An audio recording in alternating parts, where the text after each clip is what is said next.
at masipang magalang at tunay na disiplinado. Isulong natin ugaling wagas,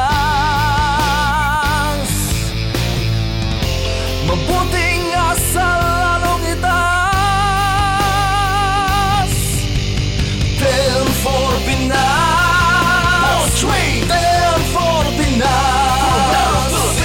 Magandang hapon po, Chairman Francis Tolentino po uli. Kasama po natin si Miss Iya Villana Arellano. Ako para po sa ito. isang episode ng 10 for Pinas. That's right, Chairman. I am back. I am here again. Good afternoon sa lahat ng mga viewers natin dito sa Net25. Sabado na naman! Yes, it's the weekend. At syempre kasama natin si Chairman Francis kung saan ang kanyang pahinga sa trabaho maghatid ng mga ideas at mga tips kung paano maging mas progressive ang ating buhay. Tama yan, Iya. At nabanggit mo ang progressive life. Naalala ko yung sinabi ni Sir Winston Churchill. Ano ba yon, Chairman? Sabi niya, healthy citizens are the greatest asset a country could have.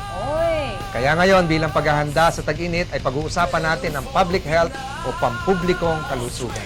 Yes, health in the city! At dahil health is wealth, let's see what's in store in our show today.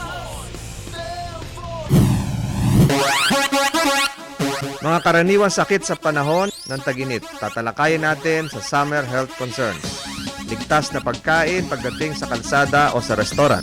Ang World Health Organization, ang Healthy City pagdating sa water safety supply. Sa pagbabalik ng 10 for Pinas.